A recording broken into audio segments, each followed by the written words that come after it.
अधिगम को प्रोत्साहित करने के लिए अध्यापिका को पहला ऑप्शन विद्यार्थियों की सहायता करनी चाहिए कि वे अपने मनोभावों और अभिप्रेरणों को सुव्यवस्थित कर पाएँ। दूसरा ऑप्शन विद्यार्थियों को उनके प्रदर्शन के आधार पर वर्गीकृत और नामांकित करके उनके योग्यता आधारित समूह बनाने चाहिए। तीसरा विद्यार्थियों में संवाद और परिचर्चा को प्रोत्साहित करना चाहिए जिससे वे बहुपरिप्रेक्ष्य करने में सशक्त हो। चौथा कक्षा में विविधता की उपेक्षा करके शिक्षण की मानक विधि को अपनाना चाहिए। यहाँ देखिए ये जो चौथा ऑप्शन है उपेक्षा की बात है अर्थात इग्नोर, ये तो होगा ही नहीं, यहाँ निगेटिव तो चलेगा नहीं। तीसरा है विद्यार्थियों में संवाद और परिचर्चा को प्रोत्साहित करना चाहिए जिससे वे बहुपरिप्रेक्ष्य करने में सशक्त हो। ये बिल्कुल संवाद और परिचर्चा को यहाँ जो है प्रोत्साहित किया जाता है। दूसरा है विद्यार्थियों को उनके प्रदर्शन के आधार पर वर्गीकृत और नामांकित करके उनके योग्यता आधारित समूह बनाना चाहिए। यहाँ वर्गीकृत का बात है, ये निगेटिव बात है, ये नहीं होगा। पहला ऑप्शन है विद्यार्थियों की सहायता करनी चाहिए कि वे अपने मनोभावों और अभिप्रेरणा को सुव्यवस्थित कर पाए, ये बिल्कुल सही है। तो हमारा जो है पहला जो प्रश्न था कि कक्षा में अर्थपूर्ण अधिगम को प्रोत्साहित करने के लिए अध्यापिका को पहला ऑप्शन और तीसरा ऑप्शन सही होगा। मेरा सही होगा क्या? पहला ऑप्शन और तीसरा ऑप्शन। अगले प्रश्न की ओर। दूसरा प्रश्न है प्रतिकूल परिस्थितियों और वंचित पृष्ठभूमि वाले अधिगमकर्ताओं को संबोधित करने के लिए निम्नलिखित में से कौन सी पद्धति प्रभावशाली नहीं है? यहाँ गौर करने वाली बात है, ये नहीं की बात हो रही है अर्थात निगेटिव बात है, नहीं की बात हो रही है। कौन सी पद्धति नहीं है, नहीं की बात हो रही है। तो पहला ऑप्शन है विद्यार्थियों को संतुलित चुनौतीपूर्ण लक्ष्यों के लिए अभिप्रेरित करना और उपयुक्त शिक्षण सहायता उपलब्ध कराना। दूसरा ऑप्शन है, ये तो सही होगा। दूसरा ऑप्शन है कार्यकलापों के लिए उपयोगी समूह बनाना और विद्यार्थियों को एक दूसरे का समर्थन करने के लिए प्रोत्साहित करना। तीसरा ऑप्शन है अधिगमकर्ताओं से बातचीत करके उनकी आवश्यकताओं और उनके सम्मुख आई चुनौतियों को समझना, ये भी सही होगा। ये भी सही होगा, प्रोत्साहन की बात है, चुनौतियों को समझना है, बातचीत की बात आई है, एकदम जो है ये पॉजिटिव बात है। और अगला ऑप्शन है अधिगमकर्ताओं को विद्यालय के बाहर ट्यूशन पढ़ाने के लिए कहना जिससे कि अध्यापक को उस पर अधिक ध्यान ना देना पड़े। ये तो बिल्कुल जिम्मेवारी से हटने वाली बात है, ये तो ट्यूशन की बात आ रही है, इसलिए ये ऑप्शन जो है प्रभावशाली पद्धति में नहीं आएगा। तो यही मेरा ऑप्शन सही होगा, ऑप्शन नंबर 4 मेरा सही होगा। ये निगेटिव वाला प्रश्न है इसलिए निगेटिव लाएगा, बाकी सारे सकारात्मक है, ये तो सही है। लेकिन यहाँ पूछा कौन नहीं है, तो ये नहीं है, इसलिए इसका उत्तर 2 का उत्तर होगा ऑप्शन नंबर 4। अगला प्रश्न है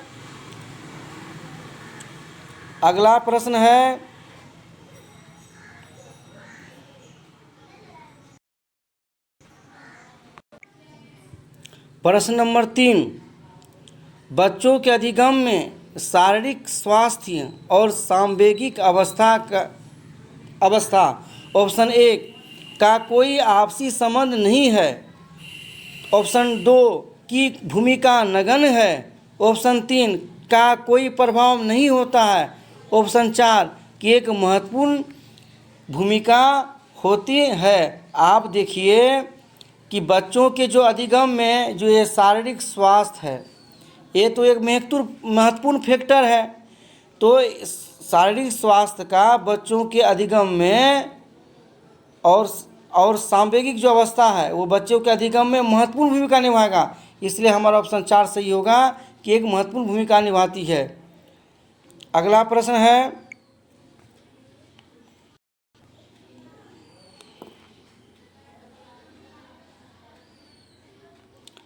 कक्षा में प्रभावशाली अधिगम के लिए डॉट डॉट वातावरण की रचना करनी चाहिए बजाय डॉट डॉट। या दो रिक्ति हैं, दो खाली स्थानें यहाँ और यहाँ, हमको दोनों जगह भरना है कि कक्षा में प्रभावशाली अधिगम के लिए कौन क्या होगा और वातावरण की रचना करनी चाहिए बजाय देश का।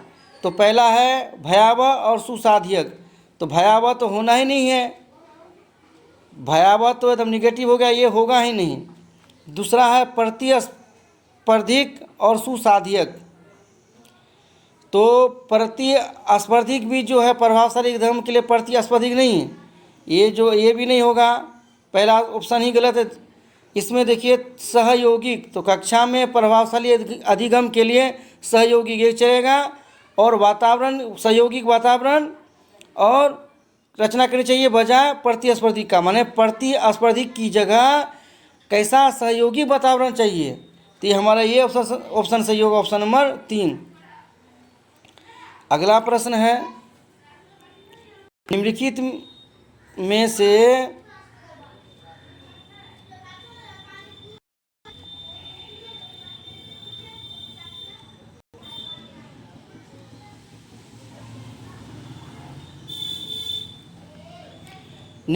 में से कौन सा उदाहरण विद्यार्थियों को अधिगम के लिए अभिप्रेरित करने के लिए प्रभावशाली पद्धति है।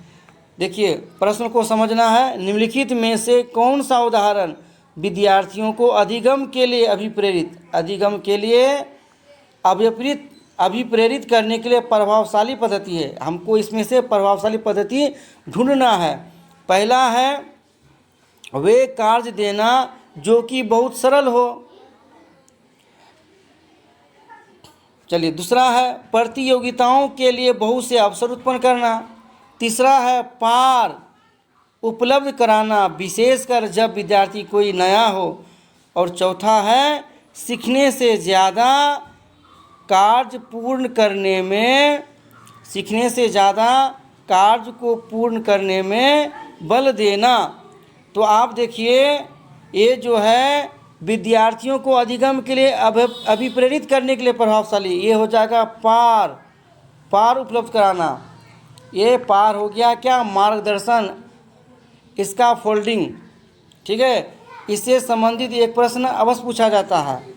अगर बच्चा नया हो और जो है वो कोई कार्य करता हो, तो अगर एक कोई दक्ष व्यक्ति जो उस कार्य को बेहतर तरीके से जानता हो, अगर वो उस बच्चे को सहायता दे, उसका मार्गदर्शन करे, तो नया बच्चा जो कार्य के लिए नया उस कार्य को बेहतर तरीके से कर लेंगे।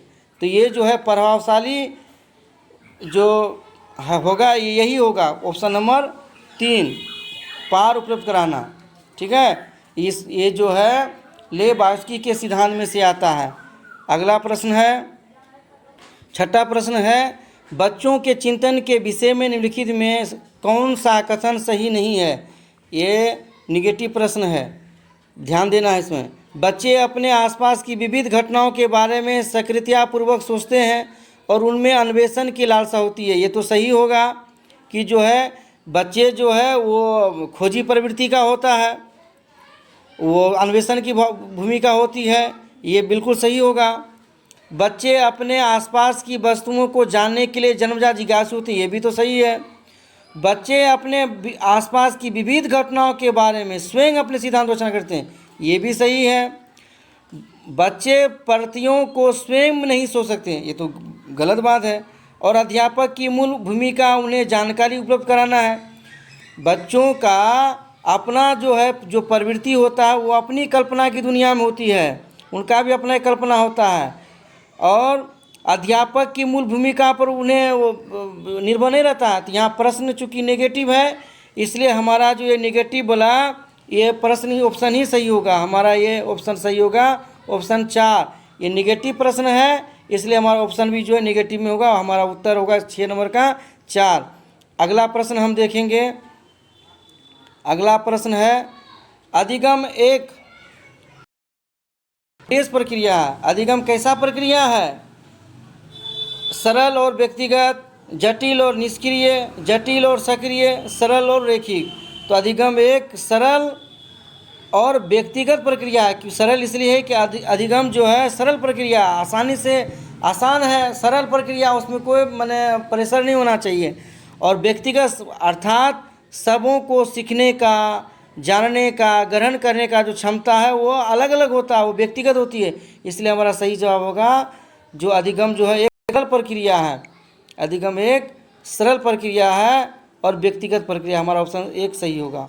अगला प्रश्न जो है वो 8 नंबर आप स्क्रीन पे देख रहे हैं। 8वां प्रश्न है, अपनी कक्षा में अर्थपूर्ण अधिगम को सुसाध्य बनाने के लिए अध्यापिका को अपनी कक्षा में सामाजिक, सांस्कृतिक, धार्मिक, भाषी विविधता को डेस चाहिए। पहला समझना चाहिए, अनदेखा करना चाहिए, कि टालना चाहिए, कि उपेक्षित करना चाहिए। देखिए, कक्षा में जो है विभिन्न सामाजिक परिदृश्य, सांस्कृतिक, धार्मिक और अलग अलग भाषा वाले विद्यार्थी आते हैं। ये जो है अध्यापक को जो है ये अधिगम के लिए यह एक तरह का जो है समझिए कि एक साधन है। इसलिए हमको जो है ये जो सामाजिक, सांस्कृतिक, धार्मिक और भाषी विविधता है, माने अलग अलग भाषा के, अलग अलग धर्म के, अलग अलग संस्कृति के और अलग अलग सामाजिक पृष्ठभूमि के जो विद्यार्थी हैं, वो हमारा जो इस अधिगम को जो है सुसाध्य बनाने के लिए हमको इसको समझना चाहिए। हमारा पहला ऑप्शन सही होगा। इसका अनदेखा करना, टालना, उपेक्षित करना अर्थात इग्नोर करना ये उचित नहीं है। हमारा सही ऑप्शन होगा एक, समझना चाहिए। अगला प्रश्न आप देख रहे हैं स्क्रीन पर। अगला प्रश्न है, एक देश कक्षा में अपनी शिक्षा, शास्त्र व आकलन की विधियों को विद्यार्थियों की व्यक्तिगत ज़रूरतों के अनुसार परिवर्तित करती है। पहला, पाठ्य पुस्तक केंद्रित, व्यवहारवादी, अध्यापक केंद्रित या प्रगतिशील। देखिए, एक देश कक्षा में अध्यापिका अपनी शिक्षा, शास्त्र और आकलन की विधियों को विद्यार्थियों की व्यक्तिगत जरूरत के अनुसार, पहले अध्यापक केंद्रित शिक्षा होती थी, अब जो है रूल चेंज हो गया है। अब जो है वो क्या होता है, अब इसका जो रूल चेंज हो गया है, इसके अनुसार अब हमको समझना होगा ये प्रगतिशील कक्षा में, ये प्रगतिशील कक्षा होगा। पाठ्य पुस्तक केंद्रित नहीं रहा, व्यवहारवादी नहीं रहा, ये होगा अध्यापक केंद्रित नहीं रहा, अब हो गया क्या, प्रगतिशील शिक्षा में। एक प्रगतिशील कक्षा में अध्यापिका जो है अपनी शिक्षा और शास्त्र और आकलन की विधियों को विद्यार्थी केंद्रित है, विद्यार्थियों की व्यक्तिगत जरूरत के अनुसार प्रगति करती है। ये प्रगतिशील कक्षा ही हमारा सही आंसर होगा। आप 10 नंबर देख रहे हैं स्क्रीन पे। 10वां प्रश्न है, बच्चों का विद्यालय में असफल होना, बच्चों का विद्यालय में असफल होना, बच्चों का विद्यालय में असफल होना एक साबित करता है कि इन बच्चों में आनुवांशिक पैदाशी की कमियां हैं और इन्हें विद्यालय से निकाल देना चाहिए। बिल्कुल गलत है, ऐसा बात नहीं होता है कि विद्यार्थी में जो अगर कमी है तो वो उसका खानदानी गुण हो, ऐसा तो नहीं है। दूसरा, सूचित करता है कि अभिभावक में अपने बच्चों के अधिगम में सहायता करने का सामर्थ्य नहीं है, ये भी गलत बात है। प्रस्तावित करता है, तीसरा ऑप्शन में प्रस्तावित करता है कि वंचित पृष्ठभूमि वाले बच्चों में अधिगम का सामर्थ्य नहीं होता है, गलत बात है।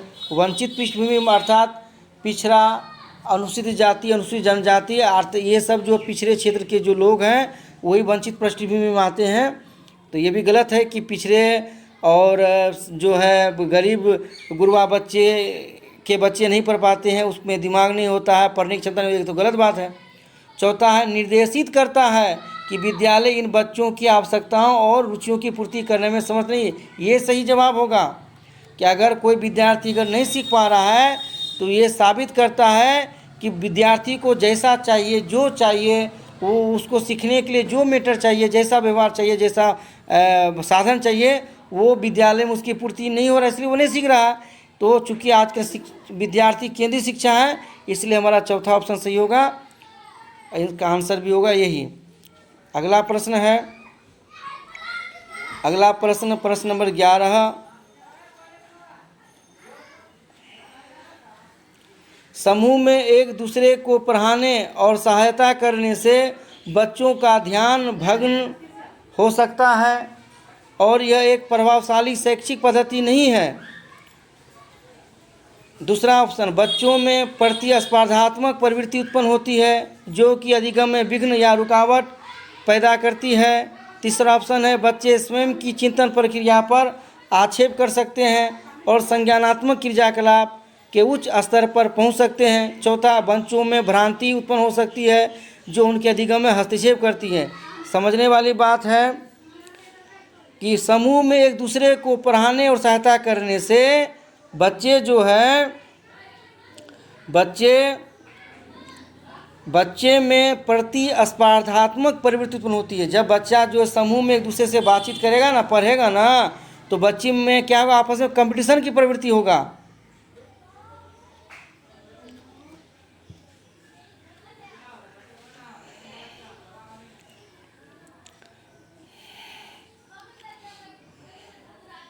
तो ऐसा बात तो नहीं है, बातचीत करेगा तो और तो अधिगम में जो है और लाभ होगा ना।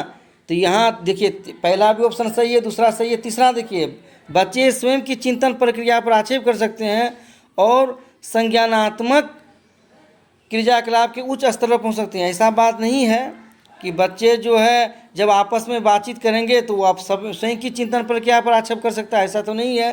तो ये हमारा ऑप्शन तीसरा सही होगा। अगला देखिए कि देखिए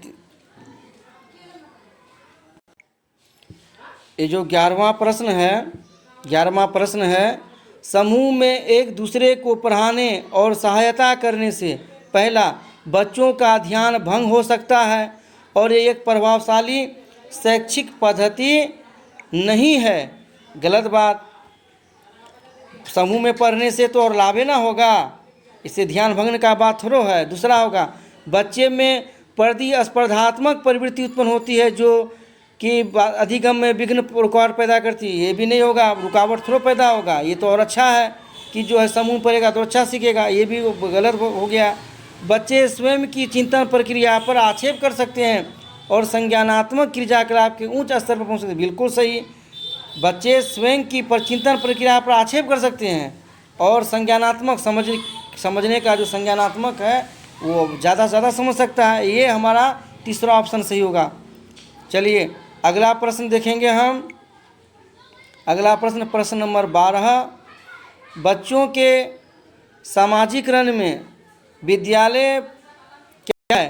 प्राथमिक कारक है, द्वितीय कारक है, कि कोई भूमिका नहीं है, कि बहुत भूमिका है। ये जो तीसरा और चौथा है ये तो बिल्कुल होगा ही नहीं कि कोई भूमिका नहीं, बहुत कम भूमिका है, बहुत ज़्यादा भूमिका है। लेकिन विद्यालय एक कारक है। कैसा कारक है? पहला कि दूसरा? तो विद्यालय दूसरा कारक होगा। पहला कारक तो घर और माँ बाप है, ये विद्यालय दूसरा कारक हो जाता है बच्चों के सामाजिकरण में। अगला प्रश्न, निम्नलिखित में से किस मनोवैज्ञानिक ने प्रस्तावित किया है कि बच्चों का चिंतन गुणात्मक रूप से वयस्कों की अपेक्षा अलग अलग होता है? पहला है हावर्ड गार्डनर, दूसरा है लॉरेंस कोलबर्ग, तीसरा है जीन पियाजे, चौथा है लेव वायोग्स्की। तो हमारा तीसरा ऑप्शन सही होगा। तीसरा ऑप्शन है जीन पियाजे। जीन पियाजे ने कहा था कि जो है बच्चों का जो चिंतन गुणात्मक रूप से वयस्कों की अपेक्षा अलग अलग होता है। सभी बच्चों की चिंतन क्षमता वो अलग अलग होती है। अगला प्रश्न है, विकास के विषय में निम्नलिखित में से कौन सा कथन सही है? पहला, विकास सुरुचिपूर्ण सुव्यवस्थित समूह की अवस्थाओं में पूर्व निश्चित आनुवंशिक घटकों के कारण होता है। विकास एक सरल और एक दिशीय प्रक्रिया है। बच्चों के विकास में बहुत सी सांस्कृतिक विविधताएं होती है। संसार में सभी बच्चों का विकास एक ही कर्म में और सुनिश्चित समय से होता है। ऐसा तो बिल्कुल नहीं है कि संसार में जो सभी बच्चों का जो विकास होगा वो एक ही तरह का होगा और सुनिश्चित उसका एक समय निश्चित होगा, ये तो होगा ही नहीं।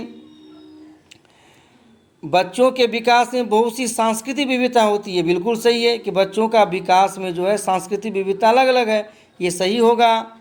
एक दिशीय होगा ये तो होगा ही नहीं। विकास सुरुचिपूर्ण सुव्यवस्थित ये भी तो नहीं है, तो हमारा सही ऑप्शन होगा ऑप्शन नंबर 3। सभी बच्चों में जो है विकास में सांस्कृतिक विविधता भिन्न भिन्न है। अगला प्रश्न है प्रश्न नंबर 15। निम्नलिखित में से मध्य बाल्यावस्था की अवधि का मुख्य प्रमाण चिन्ह कौन सा है? देखिए यह मध्य बाल्यावस्था है। पहला है पेशीय कौशल और समग्र शारीरिक वृद्धि का तेजी से विकास, वैज्ञानिक तर्क और अमूर्त रूप से सोचने की क्षमता का विकास, प्रतीकात्मक खेल का उभरना, तर्क संगत विचारों का विकास जो कि प्राकृतिक रूप से मूर्त है। देखिए ये मध्य बाल्यावस्था है। मध्य बाल्यावस्था में वो तर्क संगत विचारों में शामिल हो जाता है, तो हमारा ऑप्शन चौथा सही होगा, तर्क संगत विचार वाला। अगला प्रश्न है जीन पियाजे के अनुसार बच्चा अमूर्त संक्रियात्मक अवस्था में, देखिए ये फिर जीन पियाजे की बात आ गई। जीन पियाजे ने के अनुसार जो बच्चा अमूर्त संक्रियात्मक अवस्था में क्या होगा? पहला ऑप्शन है संरक्षण, वर्गीकरण, श्रेणीबद्धता करने में सक्षम नहीं है। दूसरा ऑप्शन है प्रतीकात्मक और सांस्कृतिक खेलों में भाग लेना प्रारंभ करते हैं। तीसरा परिकल्पित निमग्नात्मक तर्क और प्रतिज्ञापती चिंतन करने में समर्थ हैं। केंद्रीकरण और अनुत्क्रमणीय सोच से आबद्ध हैं। ये जो जीन पियाजे अमूर्त अवस्था में बच्चे परिकल्पना और चिंतन तर्क शुरू कर देता है, ये हमारा तीसरा ऑप्शन सही होगा। अगला प्रश्न है लॉरेंस कोलबर्ग की नैतिक विकास के सिद्धांत के अनुसार व्यक्ति किस अवस्था में है जब वो विश्वास करता है कि वर्तमान सामाजिक प्रणाली को सक्रियतापूर्वक बनाए रखने से धनात्मक मानवीय संबंध और सामाजिक वर्ग सुरक्षित रहता है। ऑप्शन 1 यंत्रीय उद्देश्य अभिविन्यास, दूसरा सार्वभौमिक नैतिक सिद्धांत अभिविन्यास, तीसरा दंड और आज्ञा पालन अभिविन्यास, तीसरा सामाजिक क्रम व्यवस्था अभिविन्यास। तो हमारा जो है लॉरेंस कोलबर्ग के नैतिक विकास के सिद्धांत के अनुसार व्यक्ति जो है वो सामाजिक क्रम व्यवस्था अभिविन्यास में जो है सामाजिक प्रणाली को सक्रियतापूर्वक बनाए रखने से धनात्मक मानवीय संबंध और सामाजिक वर्ग सुरक्षित रहता है। ये हमारा चौथा ऑप्शन सही होगा, ऑप्शन नंबर चौथा। यहाँ मिस हो गया, यहाँ चौथा ऑप्शन है। अगला प्रश्न है बाल्यावस्था की अवधि में विकास डेश में केवल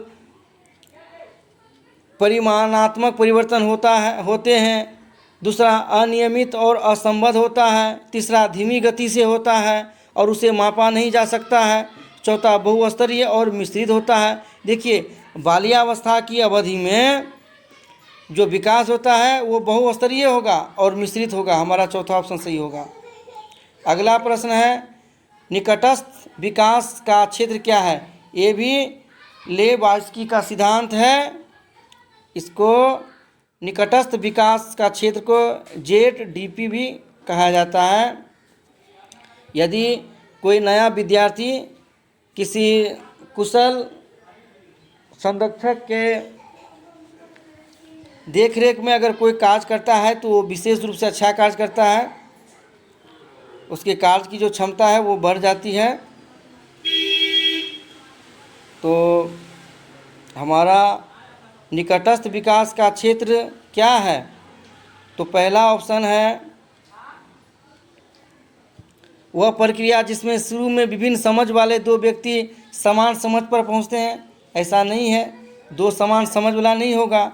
दूसरा है वह प्रक्रिया जिसमें बच्चे समाज के व्यस्त सदस्यों द्वारा निर्धारित विधि से कार्य करते हैं, तो ये भी नहीं कि निर्धारित विधि से होगा। तीसरा बच्चों के वर्तमान स्तर पर स्वतंत्र प्रदर्शन और वयस्क और अधिक कौशल वाले समकक्षियों की सहायता से बच्चे द्वारा उपार्जित किए जाने वाले प्रदर्शन के मध्य का क्षेत्र। बिल्कुल, पहले जो है अनजान रूप में जो कार्य कर सकता था और एक सुरक्षित गाइड की देखरेख में जो कार्य का उसका जो अंतर होगा वही होगा ZDP यानी निकटस्थ विकास का क्षेत्र। हमारा तीसरा ऑप्शन सही होगा। ये लेव वायस्की द्वारा सुझाया गया सिद्धांत है।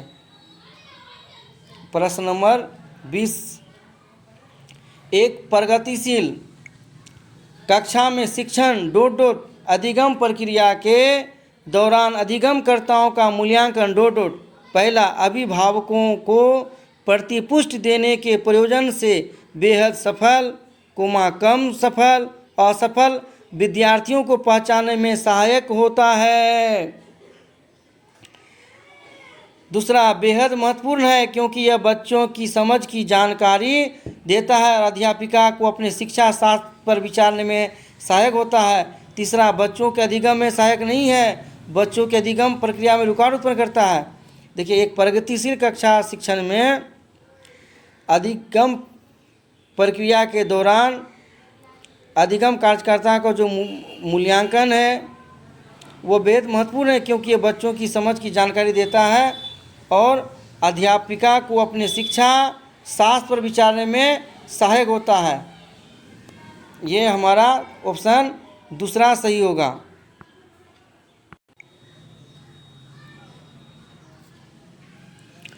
अगला प्रश्न 21 नंबर, हार्वर्ड गार्डनर के बहुबुद्धि सिद्धांत के अनुसार निम्नलिखित में से कौन सा जोड़ा बुद्धि के प्रकार और अंत स्थिति अनुपालन संभावनाओं के अनुसार सही है। बुद्धि का प्रकार और एक तरफ है अंत स्थिति अनुपालन संभावना।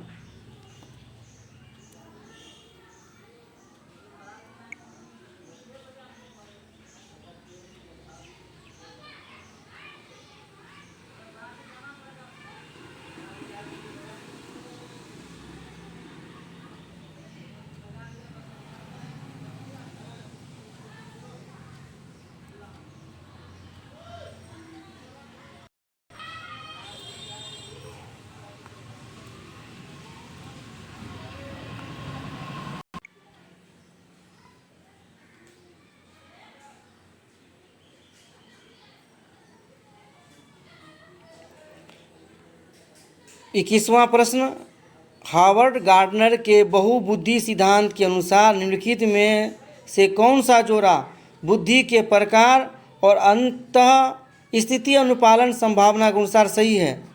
एक तरफ बुद्धि का प्रकार है और नीचे जो है अनुपालन संभावना है। तो भाषिक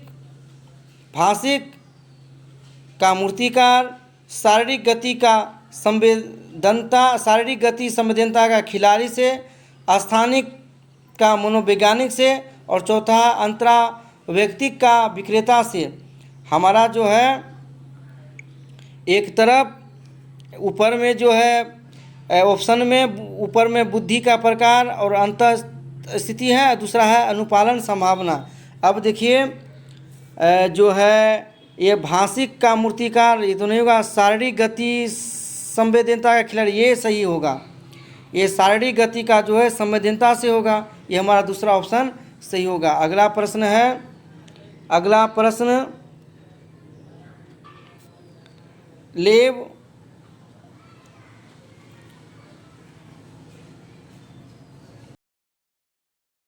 अनुसार बच्चों का संज्ञानात्मक विकास चरणों में होता है। दूसरा, स्कीमा के परिपक्वन से बच्चों में संज्ञानात्मक विकास अग्रसर होता है। तीसरा, बच्चों के संज्ञानात्मक विकास में भाषा की एक महत्वपूर्ण भूमिका होती है। बच्चे भाषा अधिग्रहण यंत्र द्वारा भाषा सीखते हैं। देखिए ये जो लेव वाइगोस्की है इसने भाषा पर विशेष जोर दिया है। तो भाषा यहाँ 2 बार आया है, एक ऑप्शन नंबर 3 में भी भाषा आया है, ऑप्शन नंबर 4 में भाषा है। ऑप्शन नंबर 4 में क्या है कि बच्चे जो भाषा अधिग्रहण यंत्र द्वारा सीखते हैं, ये तो गलत बात है। अधिग्रहण यंत्र ही क्यों, भाषा तो सुनने से सिखाता। दूसरा है बच्चों के संज्ञानात्मक विकास में भाषा की महत्वपूर्ण भूमिका है, ये हमारा ऑप्शन सही होगा। लेव वाइगोस्की जो है वो भाषा के लिए कहा था कि बच्चों के संज्ञानात्मक विकास में भाषा की महत्वपूर्ण भूमिका, ये लेव वास्की का कथन था। तो हमारा ऑप्शन सही हुआ, ऑप्शन नंबर 3, ऑप्शन नंबर 3। चलिए अगला प्रश्न है, अगला प्रश्न प्रश्न नंबर 22 में हम लोग जाएंगे।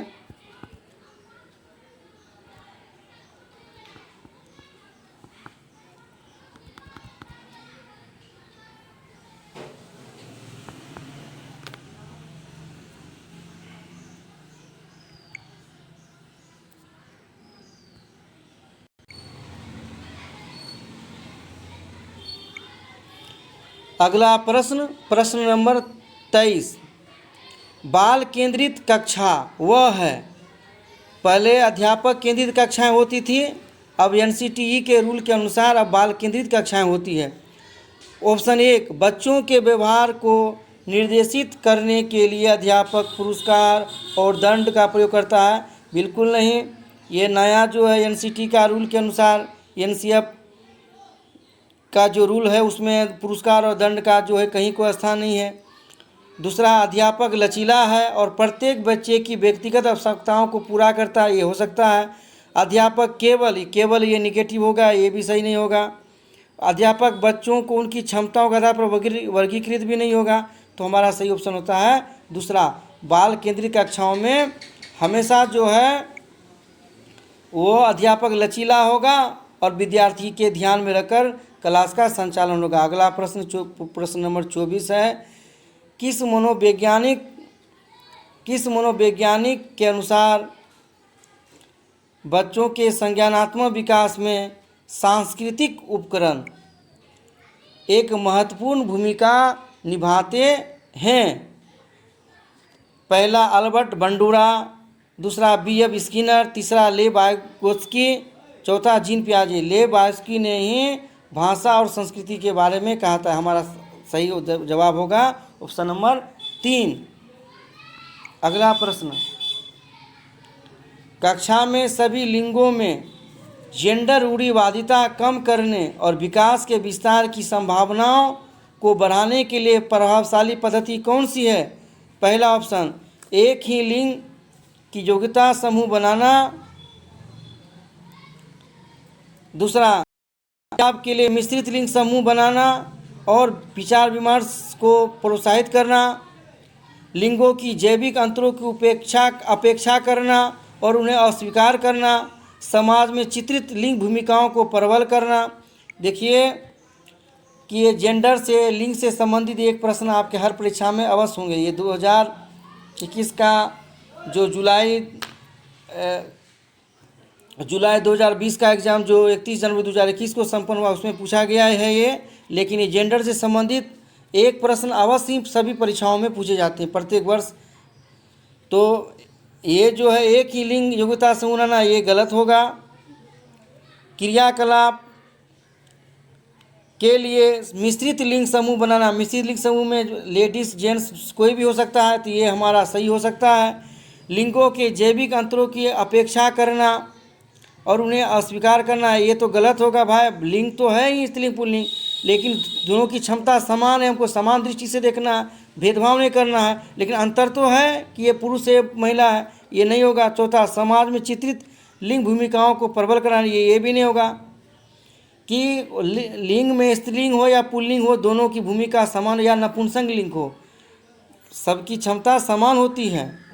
लिंग के आधार पर किसी के साथ भेदभाव या किसी को कम नहीं आंका जा सकता है। अध्यापकों को 6 में